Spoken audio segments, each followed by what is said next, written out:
Okay, please mute.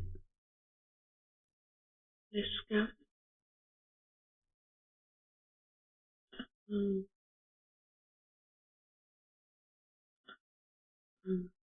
Please mute. And I'm just posting now.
feeling pressure. Okay. Good morning, evening, or afternoon, depending on what part of the globe you're on and what time zone you are in. I am your host, Skeptically Speaking. Thank you so much for joining us. Thanks for joining the live.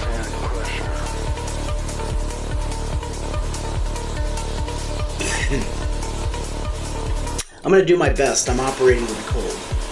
Well, you can find us everywhere. You can find us on YouTube. You can find us on Blue Sky, Instagram, Threads, and now on Substack. So please follow us wherever you can. We really need some more we need more YouTube subscribers. That would be awesome. So,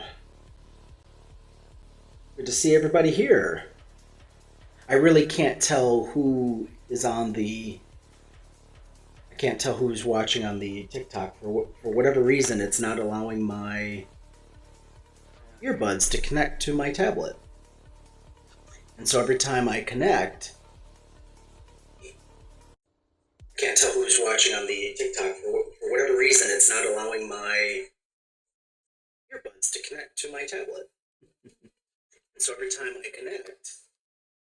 I can't tell who's watching on the TikTok. For whatever reason, it's not allowing my earbuds to connect to my tablet.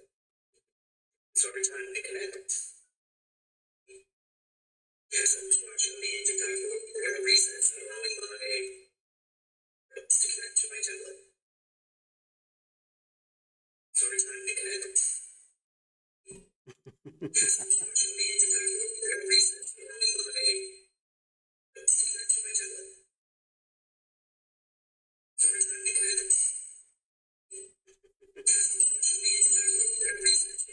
So, there you have it.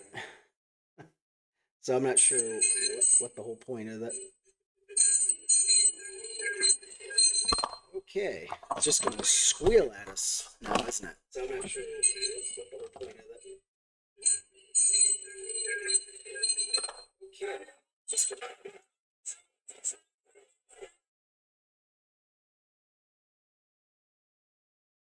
Okay, so we're just going to have to forego that. I might just... I don't know what's happening to the TikTok. Please, I need someone in the comments to let me know how that's working, because I'm just hearing nothing but screeching. So I'm not sure what to do about it. So, okay.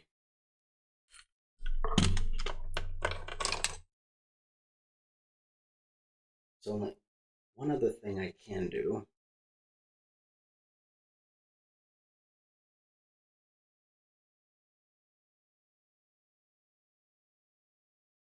Yeah, I'm hearing that god-awful background noise.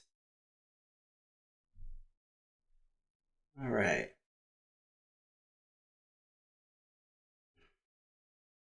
Disconnect that.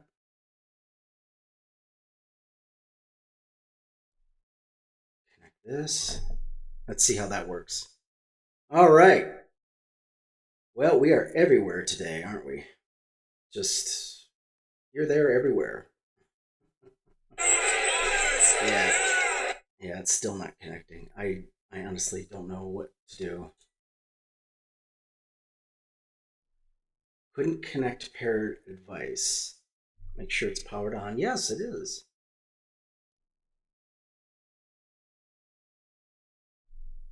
Okay.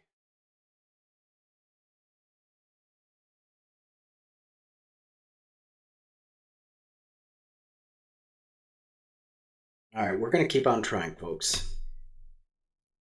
Okay. So without further ado, good to have Sweet Pea, Joe the Noctambulous, God damn.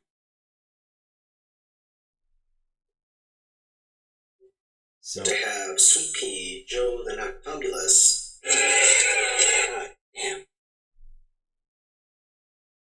Okay, so I can't. I honestly. So we have P, Joel, and Douglas. Jesus Christ. Okay. Yeah. So we're just gonna have to keep it at that. I have no idea what's happening in the TikTok live, so I'm gonna keep an eye on it this way. All right. So let me know it's working better. Okay. Keep an eye on the sound for me because I have no connection with the sound anymore. That's how bad it's gotten. So for whatever reason, my tablet just refuses to acknowledge any of my devices. Okay, we got a lot to go over. A lot to go over. So, man, you're not. Oh, Gavin Newsom, the disappointment of the Democrats. But before I get into Gavin Newsom, I would like to let you know I'm going to be trying out a new brew. It's called Dragon's Milk. I don't know if any of you have heard it or seen it or seen it advertised, but it is expensive stuff.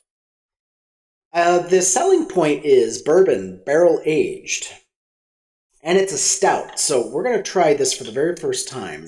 Dragon's Milk. It's ice cold from the freezer. So, man, this stuff is as black as Guinness.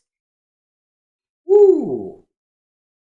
Okay. All right. Well, you've got the color. My gosh, that is almost pitch black. Look at that stuff.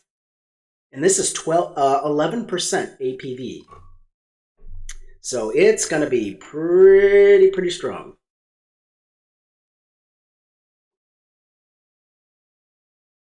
Whoa. Okay, I can taste hints of vanilla. And it says that there's a little chocolatey flavor in there as well. Dragon's Milk is bourbon barrel aged stout. Holland, Michigan, made in the USA, so I guess I'm supporting American workers. Inadvertently. Dragon's Milk has been a term used to describe potent ales that were bestowed in celebration at the end of a journey. Our signature stout carries on the tradition today. Roasted malt delivers notes of coffee. Okay, that's what I could taste. Chocolate. Married with sweet undertones of vanilla and oak from the 3-month stay in the bourbon barrels to create a truly legendary blend of flavor. Wow.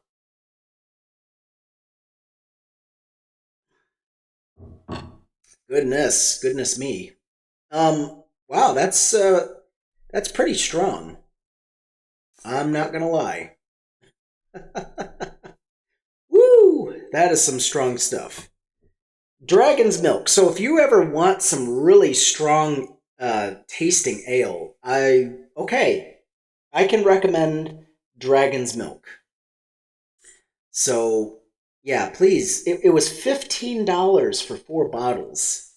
So what is that? Just shy of $4 a bottle. So definitely, it's not cheap. I'll tell you that. Wow. That stuff is strong. Woo! Okay. Well, good morning, good evening, and afternoon to you too. Gavin Newsom, the governor of California, just kissed any aspiration of the White House, of getting into the White House goodbye. He showed his entire ass to the country by rolling over for Charlie Kirk. So we got Charlie Kirk and now Steve Bannon. I guess he's had Steve Bannon on his show. This motherfucker literally had Charlie Kirk over at his house, recorded a show with him, literally sat down with a Nazi and, quote unquote, had a chat. I guess one of the big reveals is that one of Newsom's children is a Charlie Kirk fan. I guess that speaks to his lack of parenting, I guess? What are your thoughts, Sweet Pea? Yeah, I don't have a lot of words for Newsom. What a turncoat. Oh, my, not Newsom. Schumer, I was thinking of. Yeah, we'll get to Schumer in a minute. But yeah, weak ass bitches comes to mind. Can't even stand up while one of the nation's most privileged and powerful positions. The governor of California, probably the state that has the biggest gross domestic product of multiple countries out there. I mean, I guess the only thing I can think of is this is the separation from the wheat from the chaff, I guess. I don't know what else to call this. Yeah. It's better that we know now. As long as we get this out of the way, just rip the Band-Aid off quick and be done with it. At least we Yeah. know where his mind is at. At least we know what he's thinking. And this is it's good. It's a good thing. I would rather. No, it is a good thing. Yeah, I would rather know now.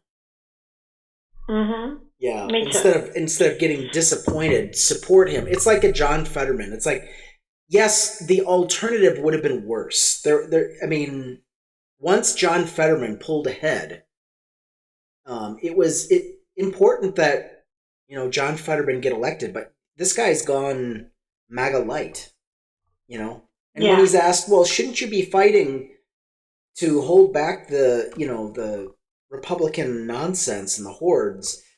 He's like, what does that mean? What does that mean, fighting? It's like, what the hell do you not know what fighting is? Do you not know what that means anymore? My God. Exactly. It's like all the Democrats have just decided to lay down and roll over. I generally don't get it. What are they thinking? Like, we the people voted them in to do a job, not to lay down and let Trump walk all over everyone. Where is their fight from a couple of months ago? Where's that gone?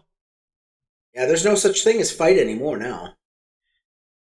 It's like if you don't know what fighting means, if you don't know what it is to fight for the rights of people, not just Democrats, but for everybody. No, exactly. I think that's what most of the Republicans are failing to realise. These new ridiculous things that Trump is bringing in don't just affect Democrats, they affect Republicans as well. It affects everybody. I don't understand why people are just accepting this. Why are they accepting it?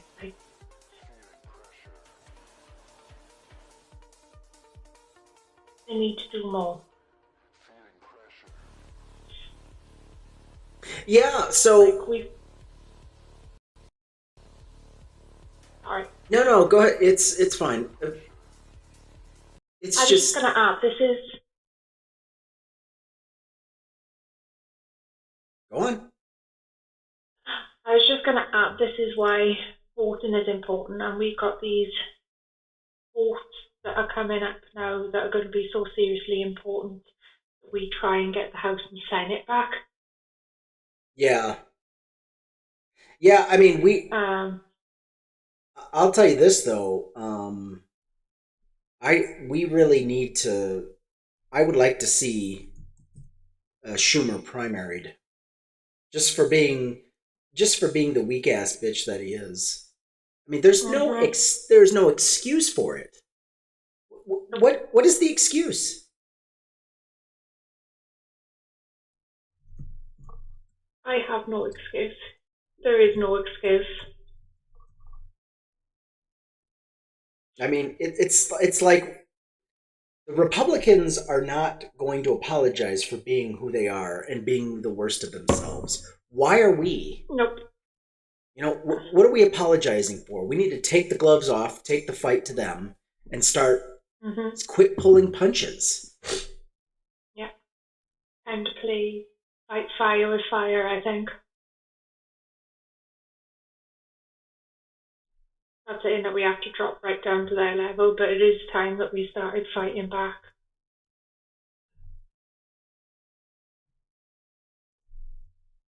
Yeah. Yeah, so anyway, I mean, it just continues and continues and continues. And until we start getting our heads out of our collective asses, it's just going to keep going and keep going and keep going. It's just going to get worse. We have got to get serious about this thing called democracy. So what I want to do is I'm going to start showcasing people on TikTok who've made TikTok videos, and I want to start playing some of their TikTok videos because I think it's important. And if you could give a follow, by the way, if anybody's listening, please give us a subscribe on YouTube. Biblical History Skeptics, please. We need to get to 50. That would be awesome. That would be awesome. So here's a creator. Oh, yeah. Go ahead. I was just going to welcome the people in on the TikTok, and the other person I was going to welcome has disappeared. So please come back. That's okay. Let's continue. Here we go.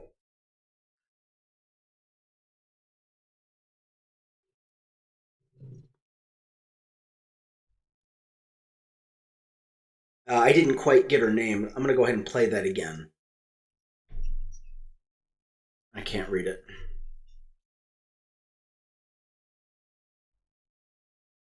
Okay, Lauren Says 6.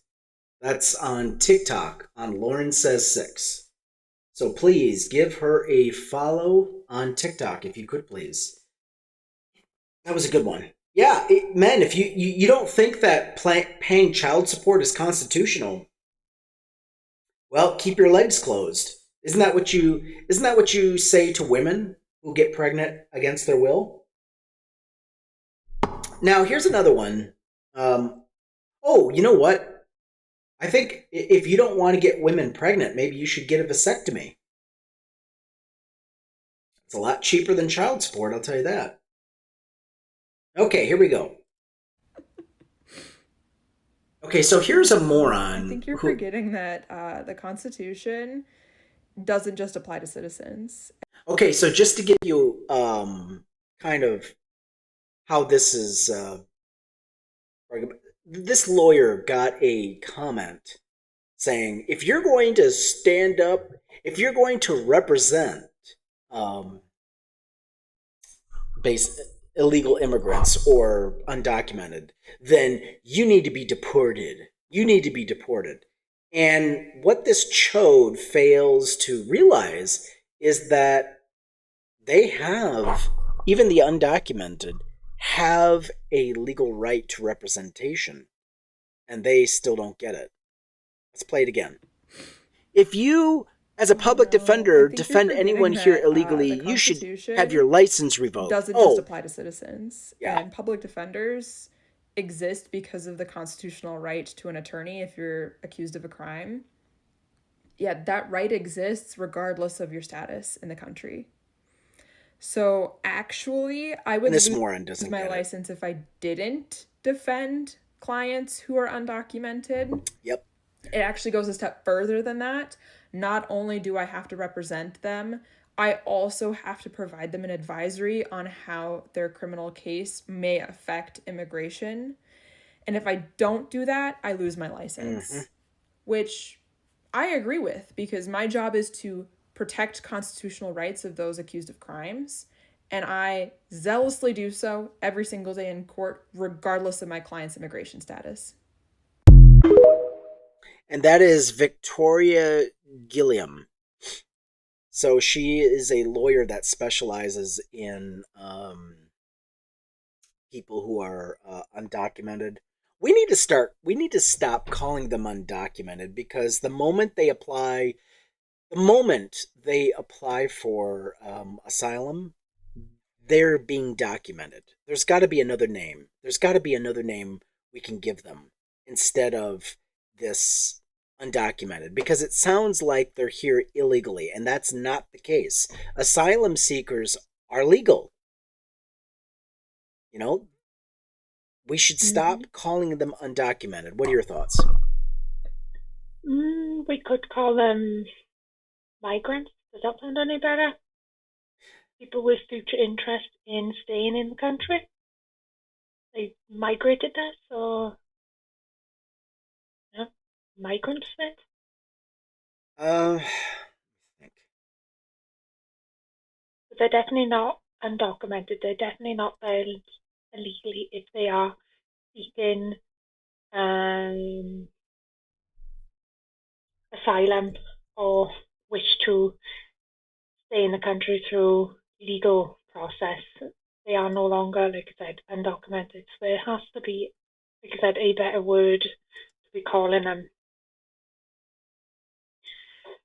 I can't believe the amount of people that don't realise that lawyers have a job to represent everybody, regardless if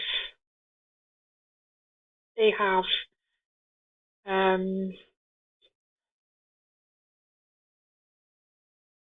whether they have a citizenship or not. Lawyers are legally required to represent them. Mm-hmm. This is why they have public defenders. Right. I mean, They wouldn't yeah. be doing their jobs if they didn't represent people. I mean, I have to agree. They're getting legal representation. They are being documented because they're given court dates that they must adhere to. So there is documentation. Yeah. There's got to be a better way of, I don't know. We need to find a better name instead of undocumented, because I'm sorry, that just they have become documented individuals. Yeah, they shouldn't be called undocumented, though. I don't know. They shouldn't, because that makes people think they're illegal when they're not. Exactly. Well, in other news, men who hate women. Let's hear from a few. Ooh. Remember this? Sweetie, your body, our choice. This quickly became an anthem for all the incels in the wake of the overturning of Roe v. Wade. Remember that? Your body, my choice. Remember when certain men were going around spewing that bullshit? Mm-hmm. Yeah, buddy. Yeah, where did that come from, I wonder? Remember this? Sweetie, let's listen to it your all the way. body, our choice. This quickly became an anthem for all the incels in the wake of the overturning of Roe v. Wade and the election of our current president. If you don't know what an incel is or what the manosphere is, or you've heard those words and you're only vaguely familiar with them, Laura Bates, in her book, Men Who Hate Women, does a good job of breaking down what that movement is all about. She says at the root of manosphere communities and white supremacy is a shared belief that the core sacred purpose of man is to have sex, to procreate, and to dominate. Thus, power and control are utterly central to both ideologies. There are chapters on men who hate, prey on, avoid, blame, hound, and hurt women, as well as a chapter on men who exploit other men. I think the blurb by Gloria Steinem at the beginning of the book suggests why a book like this is worth reading today. She says, the killing of women because we are women is not only the most common crime in the world, it is also the single biggest indicator of whether a nation is violent in its streets and will use violence against another nation. Laura Bates is showing us the path to both intimate and global survival. So let me know in the comments if you'd like for me to make a series on this one. Okay, and that is from Socratic Way on TikTok. Please give him a follow. That was a very good breakdown on the incel movement, also on the religious right-wing skullduggery nut jobs that are running around who claim, oh, well, we have a right to women's bodies. No, the fuck you don't. You are not owed anything, and we need to start dispelling this myth of people who think that they are above, they're above consent. And it's like, oh no, the fuck you are not. You very much will need consent. And as a matter of fact, the more women who withhold consent, I think the better. Again, this is why women choose the bear. This is why they would rather take their chances meeting a bear in the woods, because a bear will do one of two things: either attack, go away, or they'll flee. Men, you are at a higher you are statistically higher.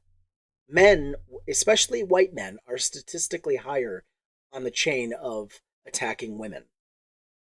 And this is why I don't, even at work, I don't go into women's spaces, or not women's spaces, but where a woman is present, I'll kind of back off and wait my turn instead of, because there's a comfort level, and I understand the discomfort. Not fully. I don't understand it fully from a woman's point of view, because I'm not one. But I'm cognizant of the fact that when a man enters a woman's space and there's very little room to maneuver, the anxiety goes up, the heart rate goes up, oh my God, it's just, it's just the fact of it. When you look at the statistics of women who've been viciously attacked by men, it is astronomical. And it's not being dealt with in a serious way. No, it's not.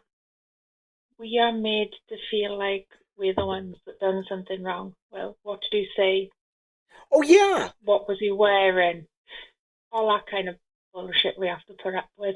Well, just to give you a real life antidote, when the same thing happened to me at work, I went into a kitchen area, which is really super small. It's like it's like a 2-people person. That's the max.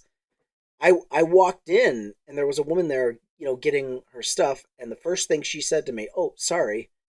I'm like, "Oh, don't be sorry." That was my response. I'm like, "You don't need to apologize to me." I told her take her time, and I backed out. But I'm like, this is a true epidemic where women have to, feel a certain way because a man shows up. It's like, I don't like it either. I would rather a woman not worry, "Oh goodness, a man has showed up. What do I do?" I don't want them to feel that anxiety. Yeah. To me, it bothers me that they have to that they feel this way. So what are we men? What are we doing to combat this? What are we willing to do to make sure that this does not happen? To lower the rates. The violent crime rates against women is just unbelievable. It's unbelievable. Women who are attacked by significant others, boyfriends, husbands. It just blew my mind with the statistics behind all this. Go ahead. I was just going to say, if we had more men compassionate about how we were feeling like you, I don't think there would be a problem. But we have incels that think our body's their choice. Well, guess what? For those people that actually think that, your undescended ovaries, our choice, not yours. Yeah, what's sad, though, is that I just don't think what's the word I'm looking for? I just don't think the punishment for attacking women, I don't think it's high enough. I don't think it's no, it's enough. Not high enough. And I think not. if it was you get a higher sentence for cannabis than what you do for raping a woman. And that is absolutely outstandingly disgusting, and that needs to change. There needs to be a fundamental change in the law that you get punished more for raping women than what you do for cannabis. That is sad. You can get busted and get more time for cannabis possession than you would for sexually attacking a woman. Or violently, doesn't matter. Mm-hmm. That is obscene. Disgusting. And it goes the same for children. Even children are not safe. But anyway, let's play this clip. Here we go. Oh, this little piece that Amy Coney Barrett's cult, People of Praise, stopped calling themselves handmaids in 2017. No, I don't let cults rebrand. The Children of God stopped calling themselves that in the 80s. The Mormons don't like to be called Mormons. No. We don't let you rebrand your cult. We call you the thing that the media is going to recognize it by the most, and the thing that's going to pack the most punch. And when I say Amy Coney Barrett is from a cult that called themselves handmaids, by the way, when cults rebrand, they never actually get rid of the stuff. They almost certainly still refer to themselves as handmaids. But we will continue to do it on the outside because we don't have to follow the rules of the cult, and we don't have to use their language. Knitting Cult Gap, I think is her name. Let me see if I can see it again. Let's play it again. Oh, this little piece that Amy Coney let's Barrett's go. cult, Knitting People of Praise, Cult stopped calling themselves Captain. handmaids in 2017. Knitting No, Cult I don't let Captain. cults rebrand. Okay. All right, so please give her a follow on TikTok if you haven't already. Oh, I definitely will. Yeah. You're probably already following her, but you know, what she does is she deals with cults. I mean, she's had firsthand experience with them. I mean, she used to be in one. She wrote an entire book on the subject, and you can find it for sale. Okay. Probably, it's linked probably to her TikTok, so, you know, give it a look-see. I'll check it out later. Yep. What I need to do is I need to start writing down their names so I can read it off from my desk. So the knitting cult lady actually got her degree in organizational psychology, her master's from Harvard, and that she's been having issues with TikTok demonetizing and this, that, and the third. So she's back to her knitting account, and her name is Daniela Mestanek Young, and she's coming out with another book called The Culting of America. She's a podcast with the White Woman Whisperer. I love the White Woman Whisperer. Also, hello, beautiful sister wifey. You nearly give me a scare tactic because I honestly didn't know that you were joining us. Welcome in. Welcome in. Go ahead and introduce yourself. Hi, I'm Joe the Noctambulist, and the resident they/them that is currently getting their education in psychology. All right. Getting your, you know what? We could use a little more psychology. In fact, I think if we did just the introductory course in high school, what would you say to that, Joe? It's not enough. So the difference between like even college psychology in high school and like say Psych 101 at a college is vast, believe it or not. And you're inundated with a hell of a lot more information. But what happens is I see a lot of incel bros, they'll take like a Psych 101 course and think they know everything, nice the shit out of it and misuse the information and what little information, take it out of context like a motherfucker. Like, I'm not sure. I think the best place to start would be empathy. It's not weak. Empathy is not quote unquote a sin. Empathy is not dangerous. Interesting. And I believe Dan McClellan did a couple of videos on it about parochial empathy. So empathy for those that look like us or are like us. That's the danger. There's more than one type of. But yeah, they little know and they weaponize the shit out of it. Yeah, and it shows even good information in the wrong hands can kind of fuck yeah. Yeah, I mean there is that. I mean but you know what? They're going to do that anyway. You know what I mean? I just wonder. I have to believe in the goodness of most people. I have to wonder if it would be beneficial to the majority of people in high school. Yes, you're going to find those psychopaths and sociopaths who will take the certain principles of Psych 101 and weaponize it. But, I have to wonder if it would benefit the majority of people going to high school just getting in on the introductory level. Because to my knowledge, I don't think they're given anything at this point. Correct me if I'm wrong. So it's usually, from what I'm aware of, but this is Iowa, it's in Nebraska, it's, what is the term? Those fluff classes, those classes that are optional in high school. You can take it, but like I said, it's an optional class. Oh, that's nice. As long as it's optional. I wonder if they should change that.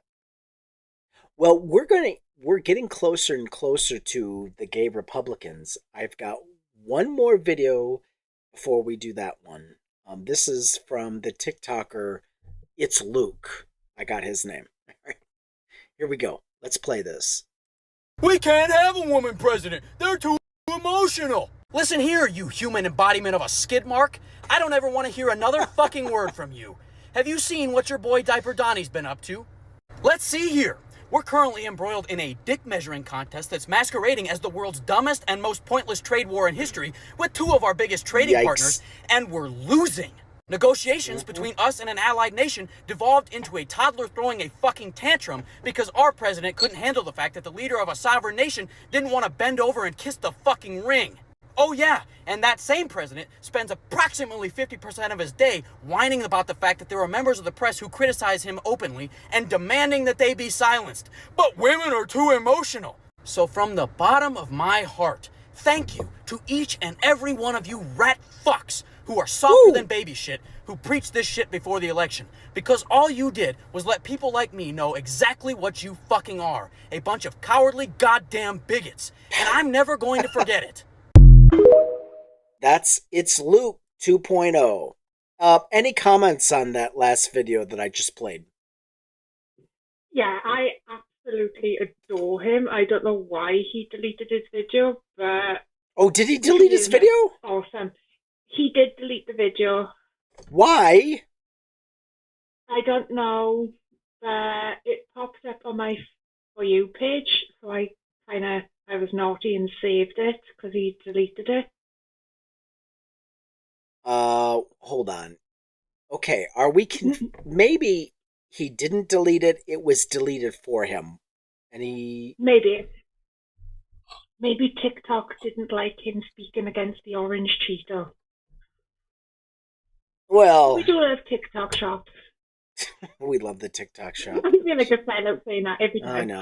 I know. The hoops we have to jump through to keep our video up. I know. Like a dolphin. How about you, Joe? I haven't watched it and I can't hear it on this end, but I will go take a look. Okay. Yeah, sorry. Yeah, so what I do is I'm actually playing his video on TikTok. I don't know if can you do both Signal and TikTok at the same time without it crashing? You can, but sound there. Okay. Understood. So okay. Go ahead. Sorry, I moved. No, you're fine. Go ahead. Just jump in. I was just going to say, if you want the video, I can send it to you, Joe. Okay. Yeah, I have it saved to my computer. Discord? Always. Yeah, maybe I should start sharing these videos in Discord. You know what? I'll just do it. Yeah. These were basically, this is a collection of videos that inspired me or just caught me off guard and blew me away. So that's what I'm showcasing. So, okay, now, gay Republicans. Here's a video. Let's see. My hot take, which isn't actually hot because it's just true, is that nobody makes being gay their entire personality more than a gay Republican. Now, for you saying that's my whole personality, it's really not, because you probably saw 1 or 2 videos, and that was it. Being a gay Republican is... Being a gay Republican... I'm not just a bitch. Yes, ex-gay for Trump here, so I'm going to weigh in on this issue. You guys do make it your entire personality. Okay, so basically gay Republicans who make being a gay Republican their entire... They do make it their entire personality, identity. I would know, because I ran with a lot of these fuckers, and they would say things, and this caused me to go through 27 years of, by brainwashing to be deconstructed in 6 months of hanging out with the G's for T's, because of how much culture awesome. I actually downloaded one of the other videos inside of me. Where she was they would say things like, I would give up my right to marriage if it meant Daddy Trump got into office. They would do things like hang out with like Matt Walsh and Ben Shapiro, and I said, oh, video's still going. Oh, that's psychotic, because I've heard the things they said. Up until that point, mind you, I never voted before. Voting for Kamala Harris in this election was the first time I voted, so I didn't even know much about politics in the first place. I just knew I was raised conservative, and that's what I should be doing. Thanks to the Gays for Trump movement, I was able to deconstruct so fucking quick. I said no, never again. But anyways, my name is Mercedes Chandler. Give me a follow or you won't see my face again. Thank you, goodbye. Okay. Well, she pretty much laid it out. Without any hint of contradiction. She used basically let me see if I can remember her name. Do you remember her name, Sweet Pea? Camp Pearl something? That's okay, even if we don't. Yeah, hang on. But basically she was raised in a right-wing conservative home, and she's, come out as LGBTQ+, and she's basically lost her entire network, her family. I imagine her family disowned her if, the circumstances are correct. I mean, it's just par for the course. If you are right-wing and LGBTQ+, you can kiss your family goodbye. You can kiss your your network, your family, friends, your whole social structure is gone overnight. I can attest to that. As soon as I left the fundamentalist cult, it was, as the Apostle Paul said, don't sit down and even eat with them. Don't even bid them Godspeed. Dropkick Murphys. Anybody remember Dropkick Murphys? Basically well, would they be considered punk? What would their genre be, Joe? What would you say? Dropkick Murphys. I can't remember. I thought it was punk, but I'm not sure. Yeah, it's more like Irish folk music to me. I don't know. I've listened to the Dropkick Murphys before. It sounds like Irish Celtic folk music to me. It would be like bluegrass here. You know what I mean? I think the lady's name is Mercedes Chandler. Mercedes Chandler on TikTok. So give her a follow. Yeah. Okay. All right. Let's go into... So apparently at a Dropkick Murphy concert, they found somebody in the audience who was audacious enough to wear Trump merchandise on display. The hat, the shirt, everything. And so what they've been doing lately is they've been having a deal, or a wager. I will bet you $100 if the shirt that you're wearing or the hat that you're wearing is made in another country outside of the US. And to the best of my knowledge, they haven't lost yet. Well, no, they're not going to lose, because every single one bit item of Trump's comes from China. And I would not want to be the Republicans paying the tariff on that. Or, well, not just China, but also Vietnam, also South America and Central America. Let's watch this clip together. Here we go.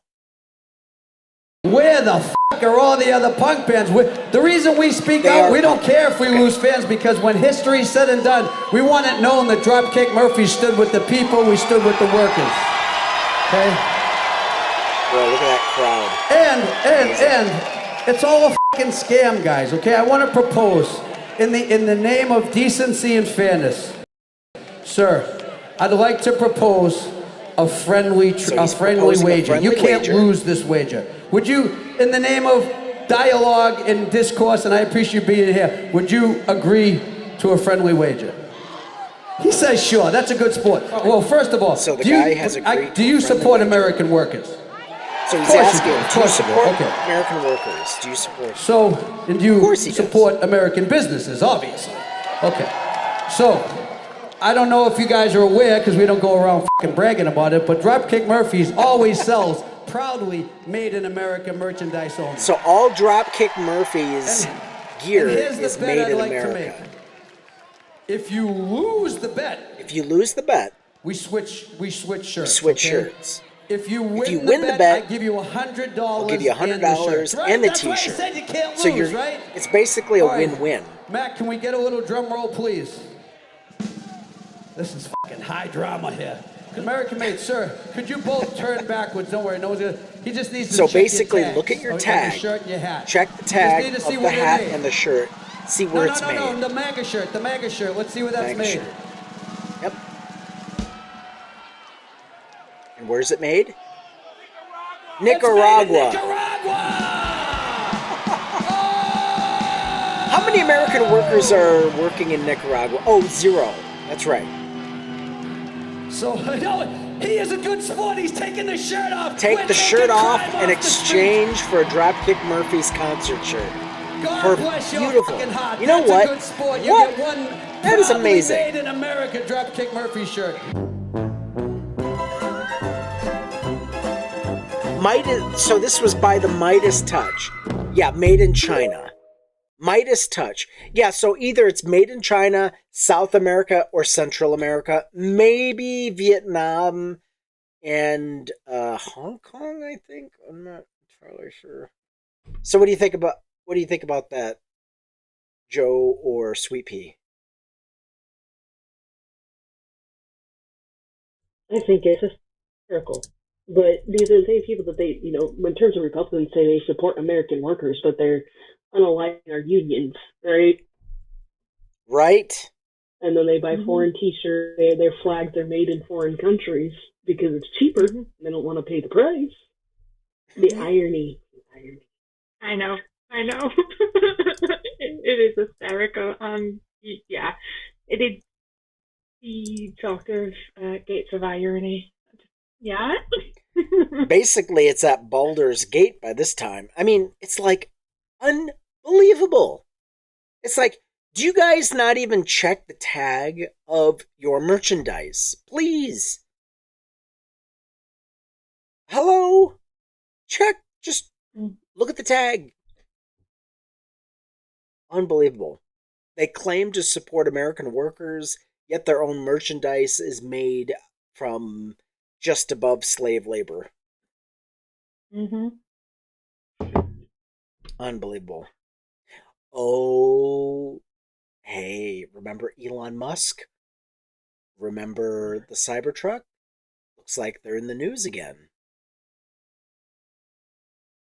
Here's another video. Cybertruck. Thank God the police are here to protect the Cybertruck. Oh 1, 2, 3, 4, Look at 5, all 6, these 7, cops. 8, 9 cops to protect one Cybertruck. 9 cops Amazing. protecting one Cybertruck.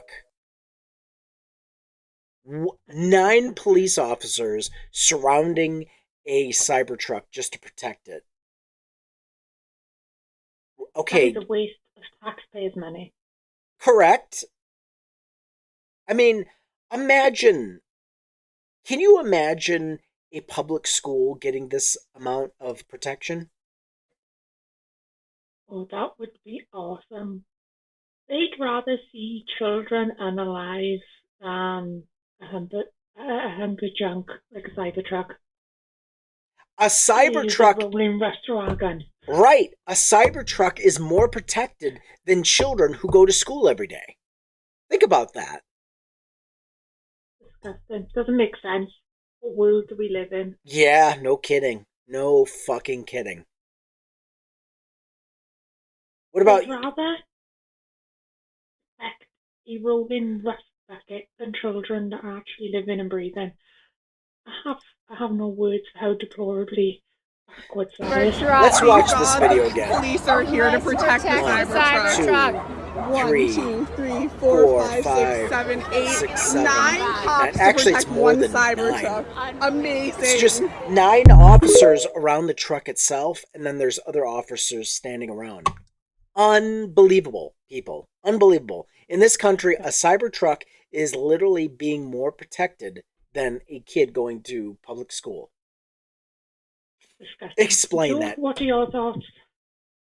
Sorry. No, go ahead. I was going to say, Will, are you surprised? Come on now. No, I I'm mean, not. they're putting more resources. They put out more resources to find Mario's brother. than they did to the woman that was Oh, fired yes. Subway. I know what Come you're on saying. now. I know what you're saying. This is crazy. Yeah. How sad. A CEO and a Cybertruck there's more concern for their safety than a kid going to public school today. Amazing. Disgusting. Yeah. Do we want to hear from Andrew Tate and Candace Owens? I really don't. Oh. I know. The fact that they let him into the United States. I know. Well, not letting that one go. You will be pleasantly surprised. Apparently, how should I word this so it's TikTok friendly?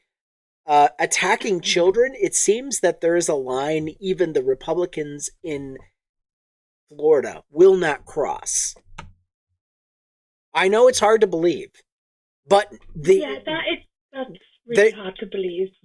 They have opened up an investigation into the Tate brothers, who have just landed actually it's 2 weeks ago from today. The Tate brothers have landed in Florida. Let's listen to them lose their minds. Now, remember, Candace Owens has shown herself to be on the wrong side of history time and time again. Let's listen to her. Here we go.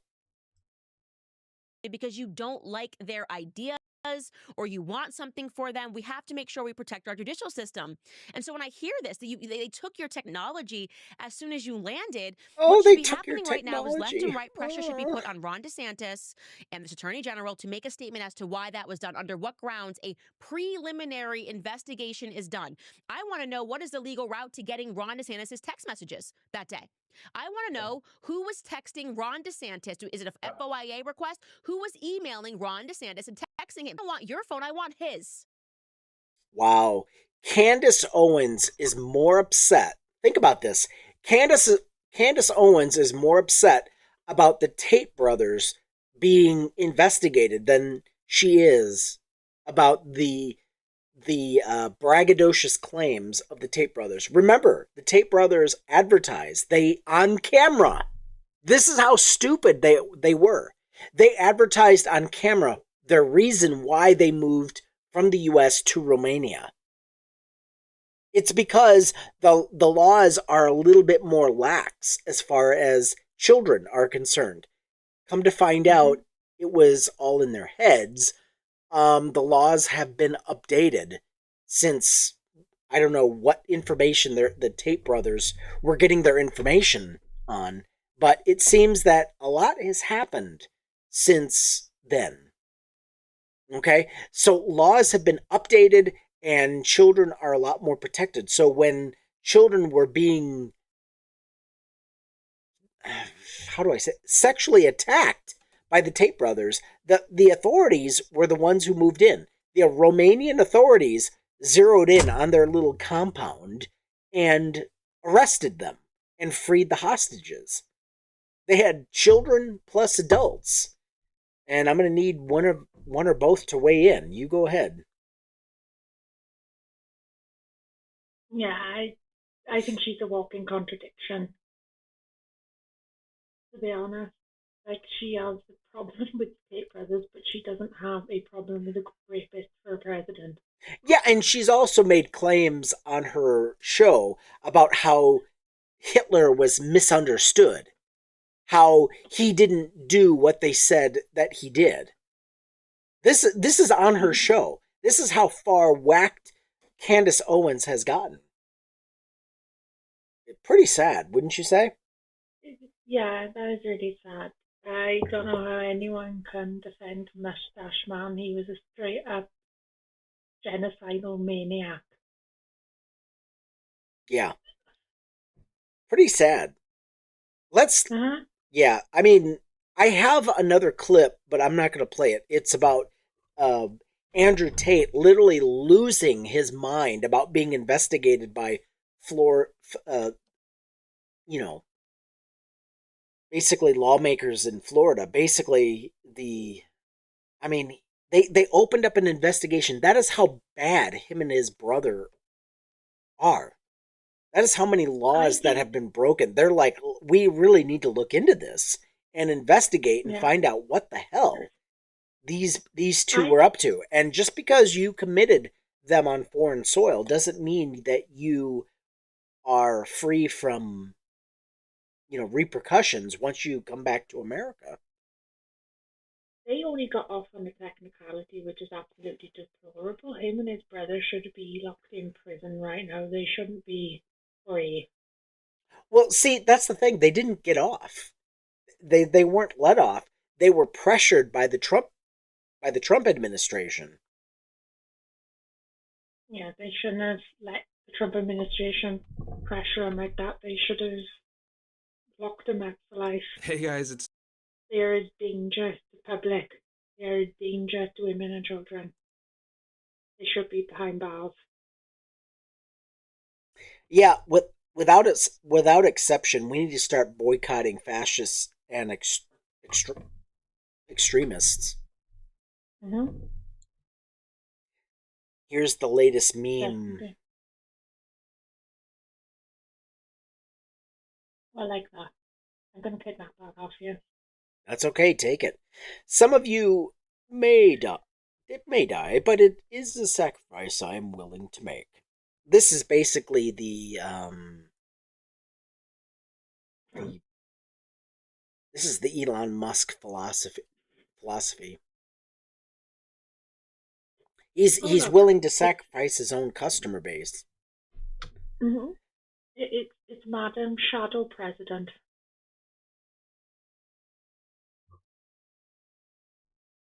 Yeah, basically that's what he is. You might as well call him the actual president. Mm-hmm. Here's another meme that blew my mind. Remaining Trump supporters seem to fall into three camps: too arrogant to admit Trump was a mistake, too embarrassed to admit it, and too dumb to see it. So if you're a Trump supporter right now, watching, listening, which camp do you fall in?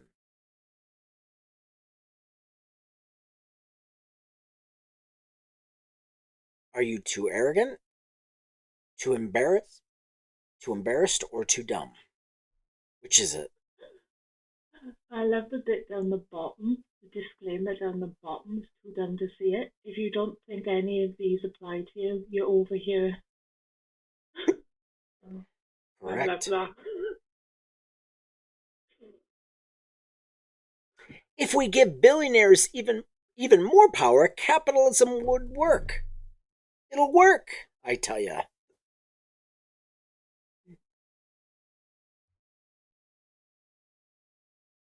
Yeah, so there's just... Oh, hey, did you see the last rocket that exploded? Oh, yes. I've got pictures. I've got 4 of them. Woo! There's some. But he's totally a genius that knows what he's doing, loses 128 billion in wealth. Totally knows what he's doing, though. Look how genius he is. He knows how to blow up rockets more than anybody. Ooh, look, here's another one.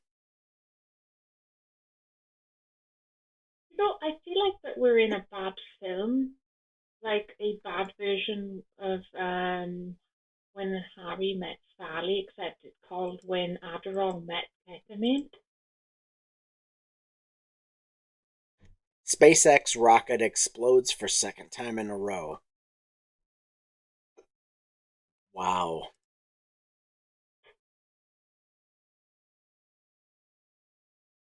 And here's the quarterly year to date of his stocks.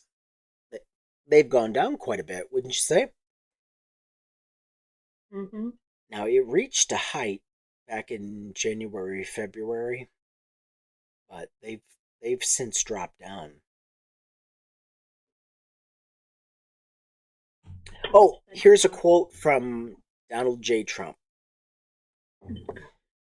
I know. I mean, it sickens me to even read this. This is a Truth Social. The Republicans, conservatives, and all great Americans, Elon Musk is, quote, putting it online in order to help our nation. Who in this nation is he helping?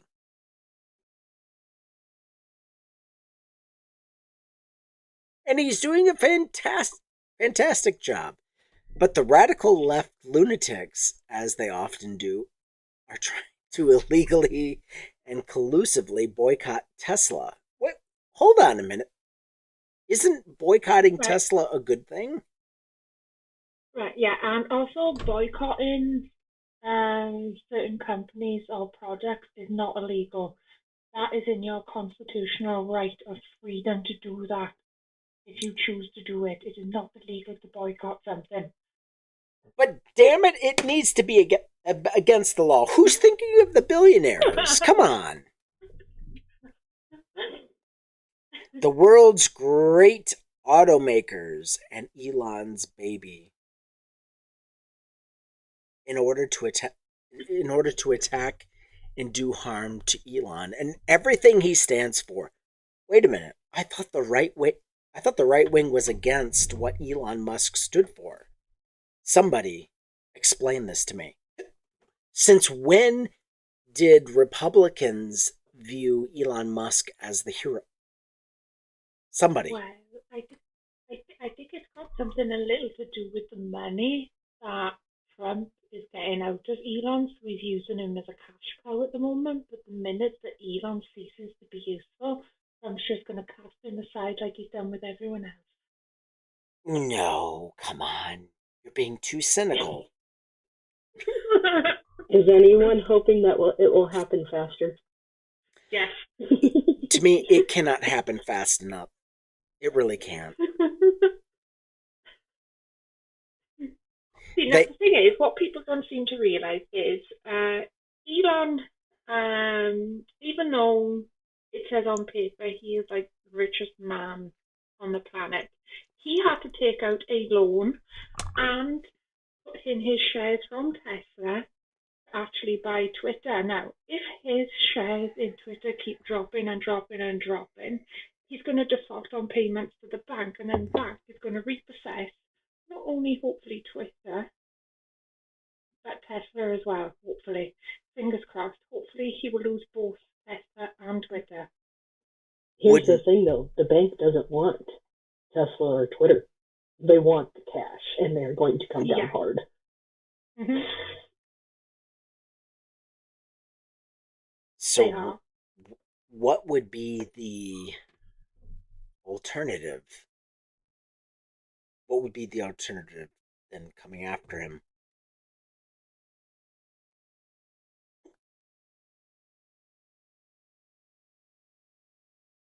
I don't see any way out of this, to be honest. If Tesla shares continue to fall the way they have been for the past week, it's going to get really, really, really bad.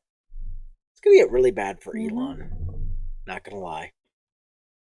Even if he doesn't lose Tesla, if he loses Twitter, that would be something. Well, you know what? That goes without saying. I really want him to lose Twitter. Me too. We need somebody to make Twitter great again. Too soon? Use their language against them. Has anybody seen The Heretic? No, not with yet. Hugh, starring Hugh Grant. You did see it, Joe? Yes, we did. Or yes, I did. What did you think? It was a group watch, but yes. I was gonna say, what did you think about it? The whole thing was unethical as fuck, but that's beside the point. But yeah, no, it's a good telling of, you don't try to get out until you're in too far. Okay, Hugh Grant's performance, he sold me. It's very hard. I'm kind of a movie snob. If the person who's portraying the character doesn't convince me that they are who they say they are, and they're not in the situation that they claim that they are, I'm going to write it off. But I'm telling you, Hugh Grant's performance sold me. This guy was the creepiest of the creepies. Somebody argue with me. I mean, this guy was just batshit insane. Okay, but what is there to argue against? I know. I mean, these two women basically being held against their will. Just, oh my God, it was creepy as hell, and I'm like, well done, well done. I mean, not basic. I would not promote this movie as a argument against religion. It was just yikes. I did love the questions that he posed to the two Mormons who were hell-bent on trying to recruit Hugh Grant's character. But the thing was, he signed up for it. He requested that they come in. That's Correct. what makes it fucked. Another layer of fucked upness of what the gentleman did. Exactly. And they were following up on a lead, hoping that, oh, we'll get a new convert, and oh, this will be great. Wow.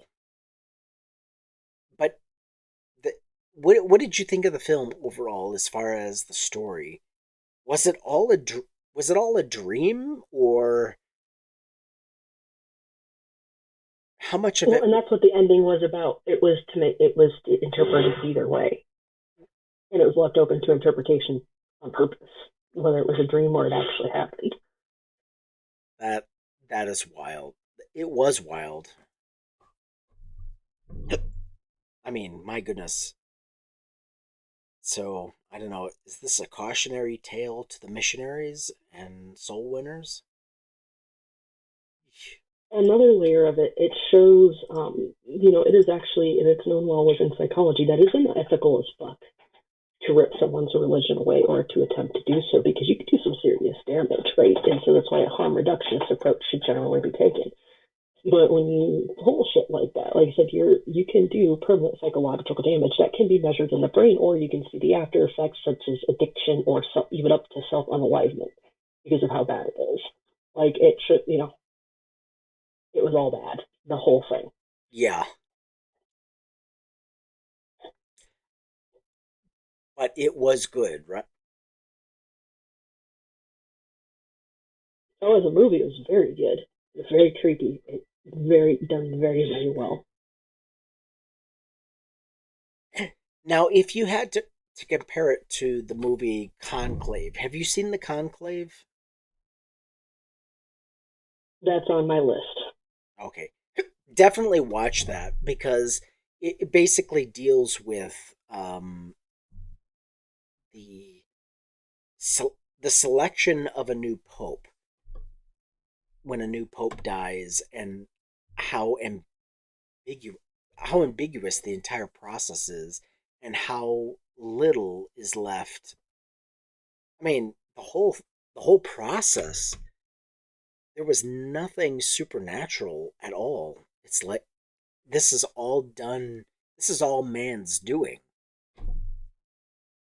And it just shows you how close people within the Catholic persuasion, shall we say, are closely aligned with fascism, and how fascist rhetoric is attractive to them. But, I mean, at the end of it, good prevails. It must. But anyway, that's neither here nor there. Oh my.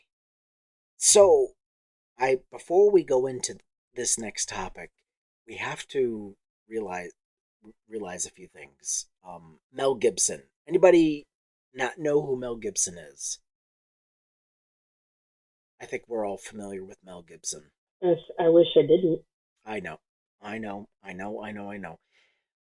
So apparently he's being promoted as a right-wing Republican nomination for California governor.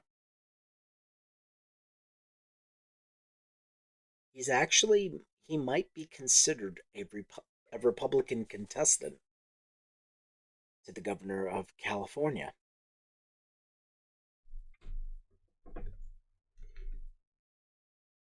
Any thoughts on that? The man who made the video that was, or the movie that was hours of torture porn, is so off his rocker. Right. Promoting it as a beautiful Christian movie. What? The reason he's back in the news, believe it or not, is because maggots are infuriated that his gun rights haven't been restored. They want his gun rights restored. And remember, the photo that I'm showing right now is his girlfriend. Oksana Grigorieva. I know I butchered it. This is what she looked like after Mel Gibson literally punched her in the mouth while she was holding their newborn.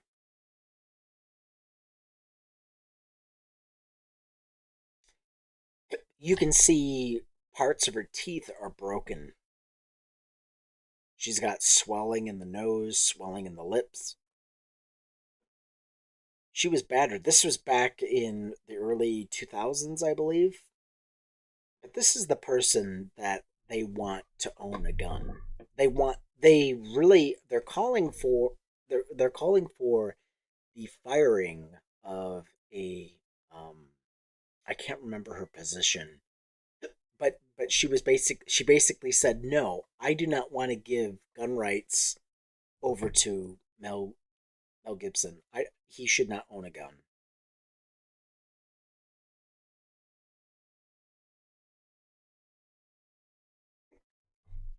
And she was basically fired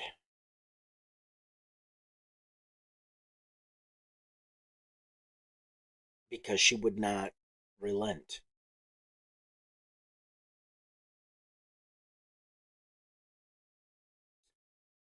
Now, has any of you heard the recordings of the call that Mel Gibson made to Oksana? Have any of you heard them? Nope. No. They were featured on the Howard Stern show. And basically they were publicizing. It would show he was just ranting and raving, threatening her. And she got it all on recording. This is her with Timothy Dalton. Apparently she was with Timothy Dalton before she got with Mel Gibson. But just listening to the recordings of the Mel Gibson just going on and on and on about how terrible Oksana treated him, and how he was just furious. One of the things he kept mentioning was she fell asleep while he was in a jacuzzi, the hot tub outside, and she didn't give him a blowjob before he fell asleep, before he went to sleep. And that was one of the things he was upset about. Just literally blowing his voice box out, screaming at her, saying, how dare she? I mean, the entitlement of this guy, of Mel Gibson, it's just unbelievable. And this is the person they want to be governor of California. Wow. That's unsettling. Yeah. You know what I'm going to do is I've determined I'm going to play that recording no matter how foul, no matter how unsettling, I'm going to be playing that recording for my daughters. Okay. Yeah, because they loved the movie The Patriot that he did with, can't remember his name, the Australian actor. He played the Joker on Batman. But he played one of his sons, and I mean, Mel Gibson was a good. Oh, also they watched Braveheart. I did show them Braveheart, but I want them to know. Listen, there are men who actually think like this and act like this, and you need to be aware of who and what they are. And I'll be playing them the Gibson voice tapes that recorded. I want them to. I want my daughters to know, hey, just because this person is a good actor, a good producer, a good movie maker, does not make them a good human being. Yeah. And it's sad. It really is sad, because I did like Mel Gibson. Me too. I grew up. I idolized him like growing up. Like the way he's turned out. Like he's a disappointment, like Kirstie Alley. Oh yeah, Kirstie Alley. That's another one. It's like, what the fuck? What happened to you? Yeah. Mm-hmm. How? What is it? What does MAGA have to offer you? Are you that deranged? Are you that detached from reality? Mm-hmm. How? I don't know. Sadly, I used to like Kid Rock too. Yeah, go on about Chris Rock and Mel Gibson. Go ahead. I used to like them, but I don't know. They joined Trump's cult, and it's just gone downhill from there. It's just like, you guys seem so much more intelligent than to fall for this cult stuff. I know it's easy to fall in cults. I sincerely hope they get out of it. Or they might be too far gone. I honestly don't know.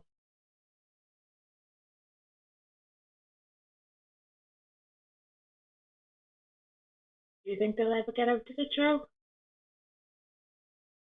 Not unless something directly falls on my doorstep, and even then, because what I've noticed with MAGA is they think it's a win so long as someone else is hurting more than they are. Now, generally Republicans, but specifically MAGA here. And so as long as someone else is hurting more than they are, they're happy. They don't care. They don't care that food is fucking expensive. They don't care that gas prices are going up, so long as someone that doesn't look like them or act like them is hurting. It's fine. Yeah. Oh, that's probably true. Yeah, it's. I have no words for how deplorable their behaviour is. You wouldn't think that they would want to hurt anybody, and this affects all the children as well. Do they not think of that? I just don't think they care. They must not. They must not. It's like I did. Is it something that happened to them, or have they been this terrible the entire time? So socialization itself is a really, really powerful thing, right? And the thing is, there's a whole subset of society that needs to have their beliefs validated by the rest of society. They want conformity at the end of the day. That's all they want. They don't care about what it takes to get to conformity. They just want conformity. And so, any means necessary, as we're seeing now.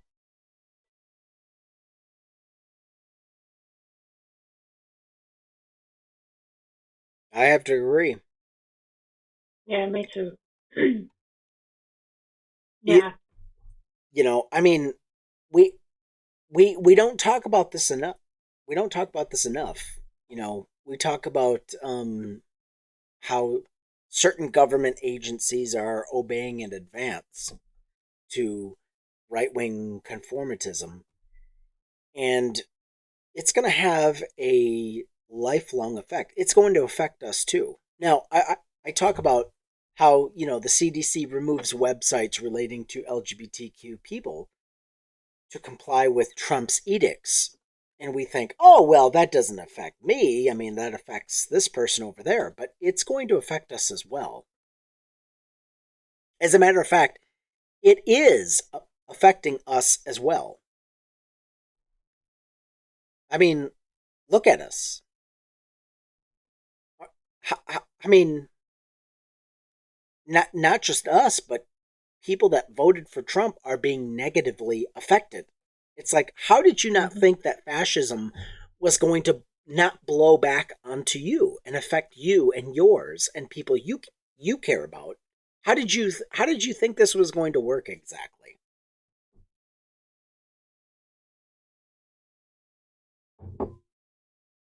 I mean, we warned them. I mean, here's a picture that I'm posting on TikTok. This is a picture of schmazzies literally setting on fire the works of the university that was the spearhead, was the hub of transsexual, of trans people. They basically spearheaded the research into this community.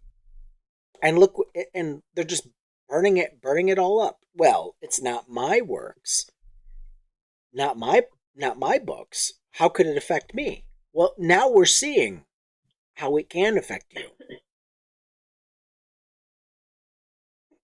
Pretty sad. We don't learn from history, and if we don't learn from history, guess what? We're going to repeat it. That is pretty sad. It is sad. Also, I don't know if you hear the news, but Trump is trying to push in this new bill called Trump derangement syndrome, where he's proposing to lock people up who don't agree with him. Anybody who's deemed an enemy of Trumpism,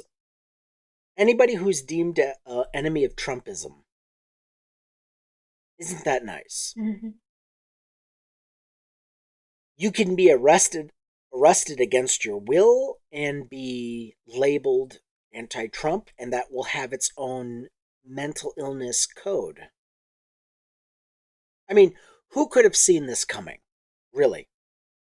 Who could have seen this coming?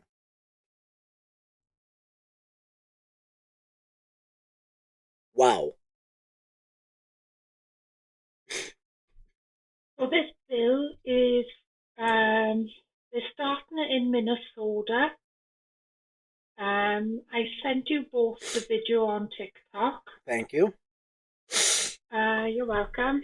And they're doing it as a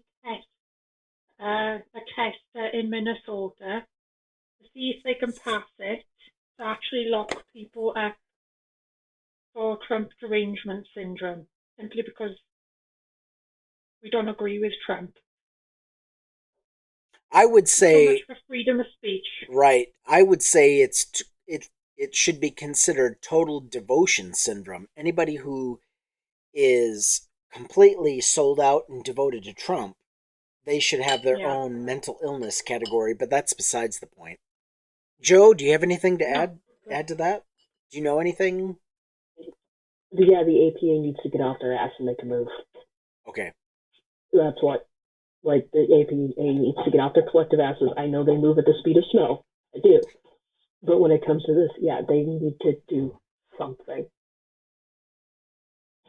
Now, again, just to refresh, you said the APA? Yes, the American Psychological Association needs to do something against the whole Trump derangement syndrome thing. They need to fight back. And not only that, seriously, but our lawmakers need to fight back. And you don't do it by doing it the Chuck Schumer way. Basically making concessions, allowing Trumpism to advance by saying, well, we don't want the government to shut down. It's like, God damn it, if there was any reason for the government to shut down, it's this reason. To halt the advancement of Trumpism.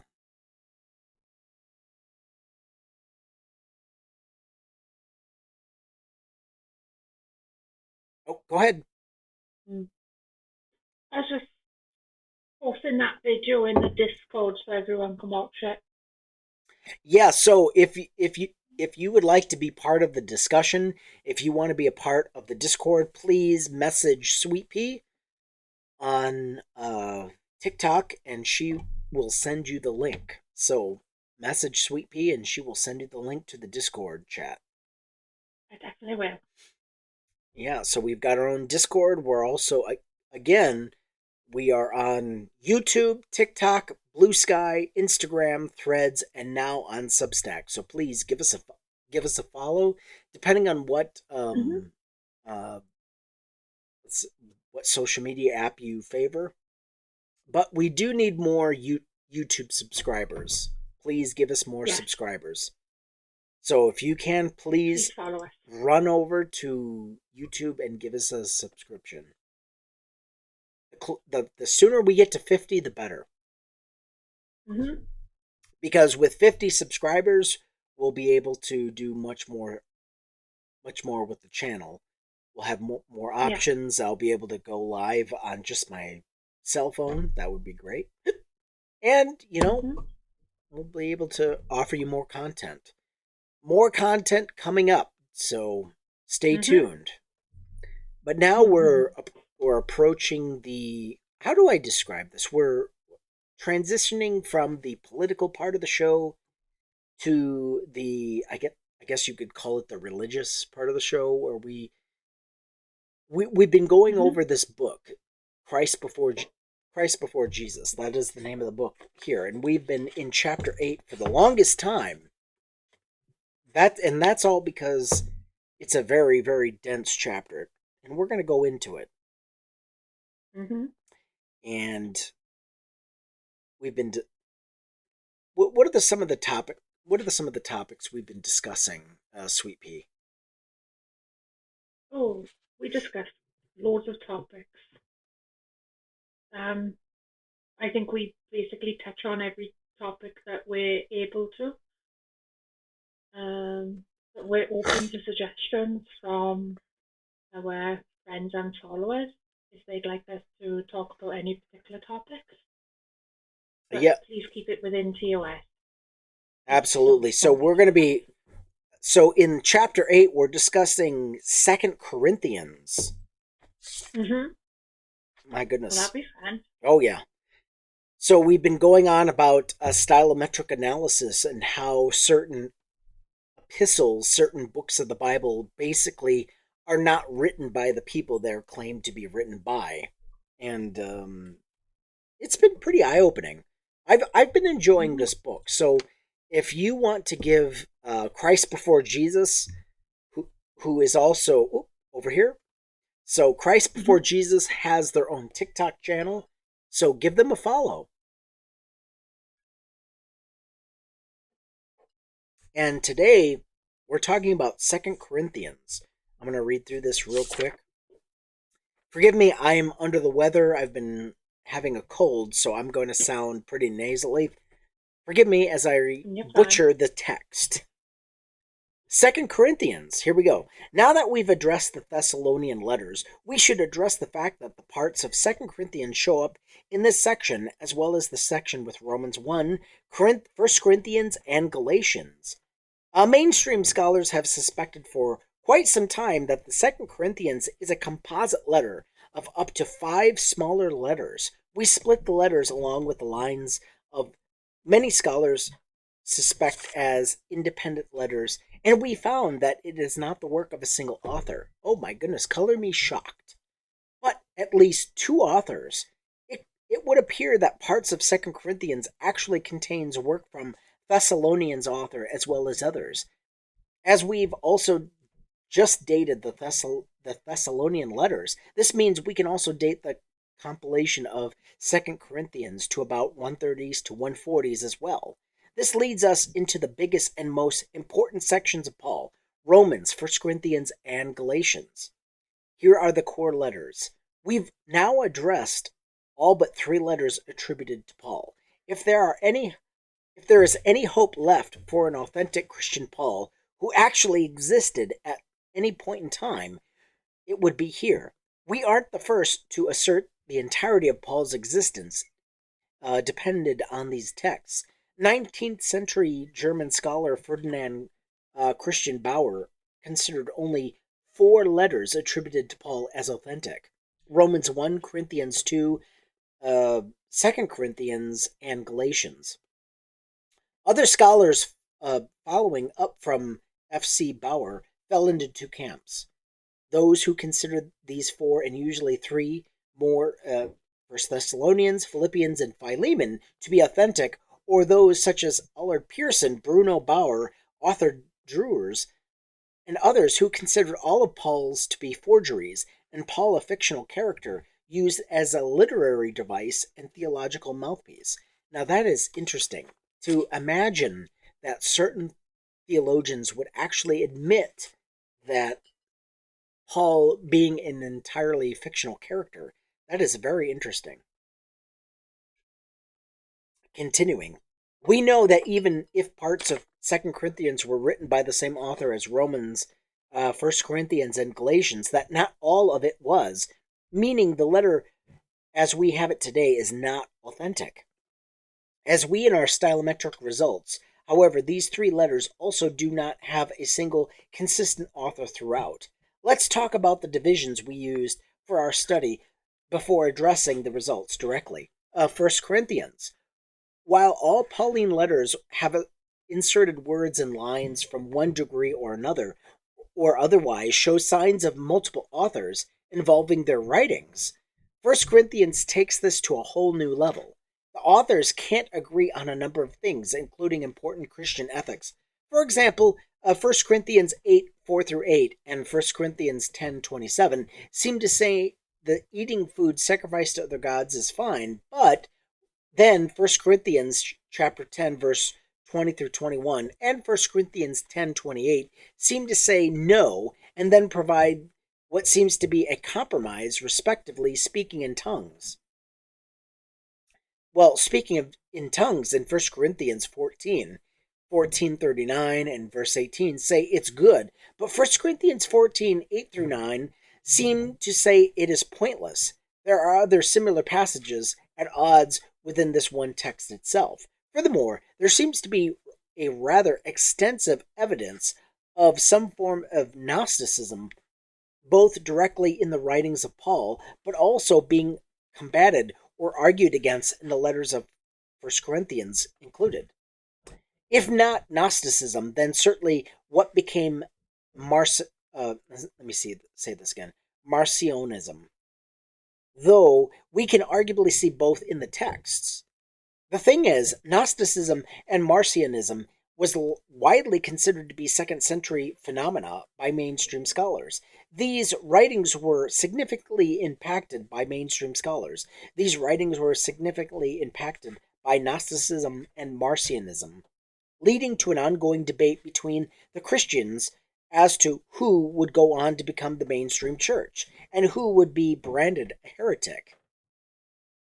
Much of the religious content in 1 Corinthians tends to be an attempt at unifying the church and attempting to get the readers to conform to a single set of beliefs. At times, it seems to directly combat Gnosticism, where at other times it seems to promote Gnosticism in the positions and figures, while others it is directly appealing to readers to avoid factionalism.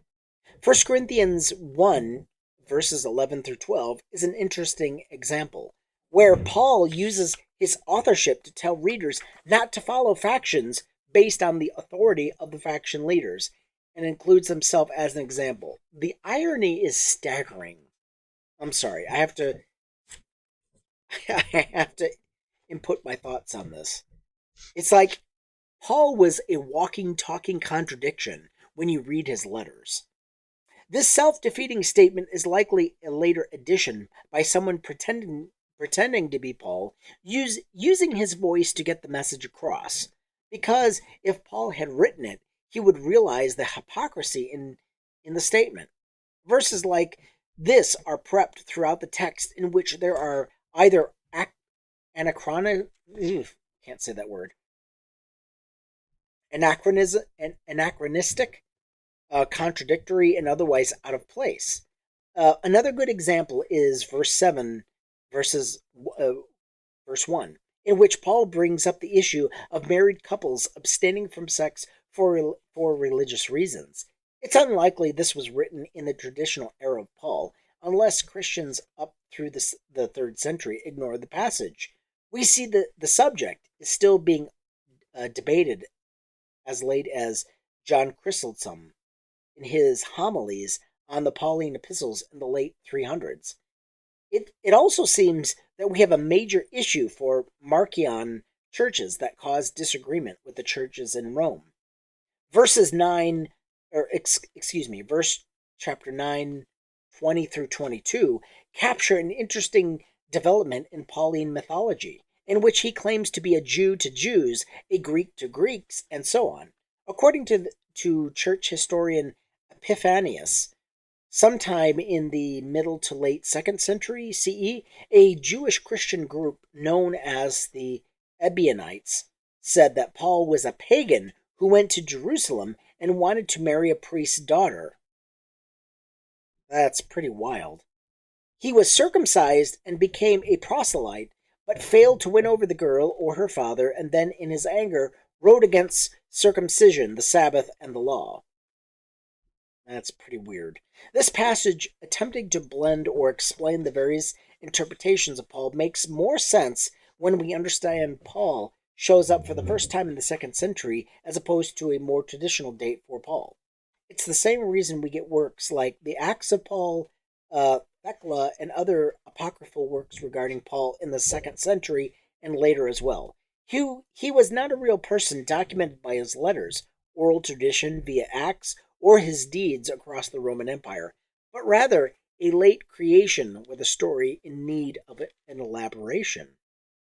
Throughout the rest of the Pauline texts, there are contradictions and other pieces of evidence of various authors writing under the name of Paul. While we can't address them all, we should stop to briefly discuss chapter 15, particularly the first chapter or so of it. While the creed documenting the appearance of Christ has long been considered a partial or even an entire interpolation by many scholars, it is considered by those from whom an apologetic bent to be one of the earliest transitions or references to a historical Jesus. What it actually reveals is an encapsulation of 1 Corinthians as a whole, competing traditions attempting to cram their group or beliefs into the letter. For example, we get Cephas, or then the 12, which is an odd word giving to Cephas, or Peter supposedly, was one of the 12.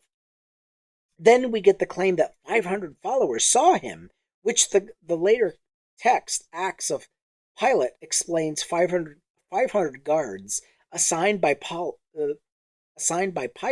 at the tomb of Jesus.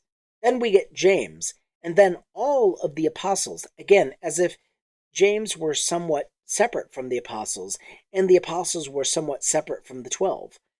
Then, of course, he appeared to Paul almost as an afterthought. This seems more like different sects trying to claim appearances to their leaders or groups, which later all got merged into one coherent unit in the Gospels of Acts. And we're going to leave it there. Next week we're going to get into the stylometric analysis of the chapter. We're going to get into Corinthians, we're going to get into the multiple chapters, multiple books of Pauline epistles and letters. And it's going to get better and better. And we're almost through chapter 8, and then we're going to get into Chrissy Hansen's, the empty prison cell. Basically his take on the Epistle of Philemon. So with that, we end the show. Thank you so much for joining the Biblical History Skeptics podcast. Please follow us on YouTube, follow us on TikTok, follow us on Blue Sky. Let's see, where else are we? Blue Sky, Instagram, Threads, and now Substack. Please give us a follow. We could use your support. We appreciate it. Thank you so much for joining us, and we'll see you all next Sunday.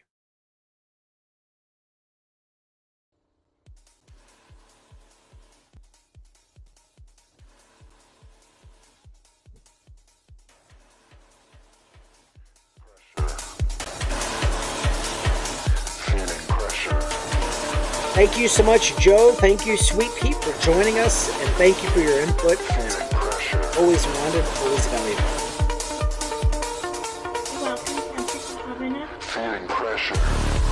Thank you for relieving the pressure of having to do this on my own. Go ahead, Joe.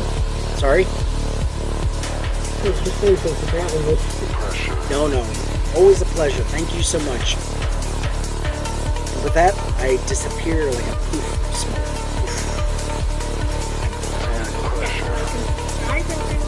Thank you. Like and subscribe, please. We need all the subscribers we can get.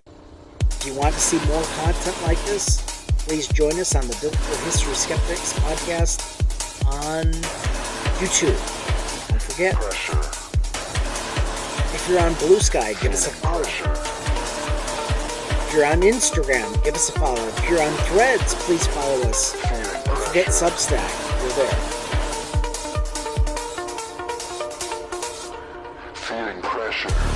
I'm feeling pressure now. That's okay. We live for the pressure. Don't feel sorry for